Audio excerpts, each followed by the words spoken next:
A terceira questão é uma questão bastante interessante e básica, que diz respeito aos nossos adipócitos, às nossas reservas energéticas. Então, ela é assim enunciada. Em relação aos adipócitos viscerais, os adipócitos localizados no tecido celular subcutâneo são. Nós temos, então, basicamente, dois tipos de adipócitos no corpo humano, né? O adipócito periférico e o adipócito visceral. Então, em relação aos adipócitos, os adipócitos viscerais são maiores e com maior capacidade de estocar gordura. A questão B, menores, mais sensíveis à ação antilipolítica das catecolaminas. A questão C, eles são maiores, com menor capacidade de estocar gordura e mais sensíveis à ação antilipolítica das catecolaminas. Na questão D, eles são menores, com maior capacidade de estocar gordura e mais sensíveis à ação antilipolítica da insulina. E a questão E, maiores e com menor capacidade de estocar gordura. Então, o nosso tecido adiposo ele é formado por dois grupos. Como eu já tinha enunciado, o tecido adiposo corporal é formado de tecido intraabdominal, que é o chamado tecido adiposo visceral, e o tecido adiposo subcutâneo. Em quantidade, obviamente, o tecido adiposo subcutâneo é muito maior do que o tecido adiposo intravisceral. Uma das principais diferenças entre eles é que o adiposo visceral, eles são metabolicamente mais ativos, eles representam uma maior atividade lipolítica que os tecidos, que os adipócitos do tecido adiposo subcutâneo.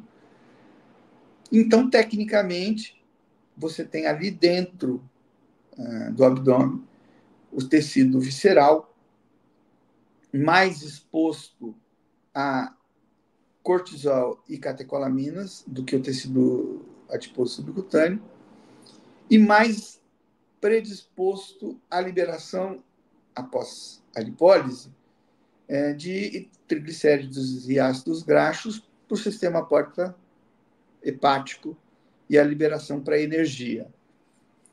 O acúmulo dessa gordura visceral, ela está associada principalmente por essas questões. Então, a hiperglicemia, a hiperinsulinemia, a hipertrigliceridemia e a intolerância à glicose, que, no fundo, se resume tudo no que a gente chama de síndrome metabólica ou diabetes mellitus.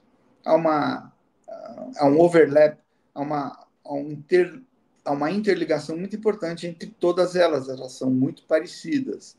No fundo, o que isso causa de deletério para o corpo humano é doença cardiovascular. Então, esse tecido adiposo, ele acaba sendo pior metabolicamente do que o tecido subcutâneo. Como o tecido subcutâneo tem em grande quantidade muito maior, digamos que a malignidade metabólica dos dois acaba se equivalendo. Eles são muito próximos um do outro em termos de propriedades ruins para o nosso metabolismo. Entretanto, se a gente for comparar os dois, o tecido visceral é metabolicamente pior. Então, de uma maneira geral, o tecido adiposo, o citoplasma do adipócito, de uma maneira geral, o citoplasma desse adipócito tem como característica a presença de um vacúolo lipídico que ocupa 95% da célula. O vacúolo é único, né? Então, ele vai aumentando, ele chega a aumentar até 10 vezes o tamanho da célula, e quando ele alcança esse tamanho máximo, ele pede o auxílio da formação de novos tecidos, novos adipócitos. Então, não tem fim. Não adianta simplesmente retirá-lo cirurgicamente, que ele vai voltar, de algum modo, se você oferecer a ele o seu fruto energético, né? O volume dos adipócitos, então, do tecido visceral é maior comparativamente ao tecido subcutâneo, o adipócito é maior.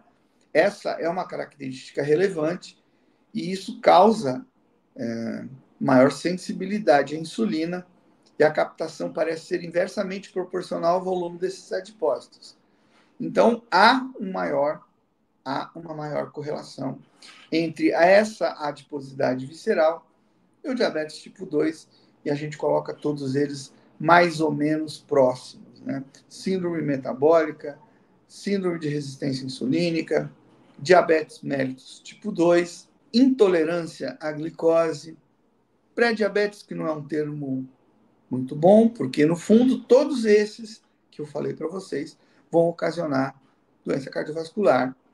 E o que mais acomete a nossa população, que é o óbito por essas causas, AVC e infarto agudo do miocárdio. Portanto, a alternativa correta é que o tecido adipócito visceral, eles são maiores, com maior capacidade de tocar gordura, e o item certo é o item A.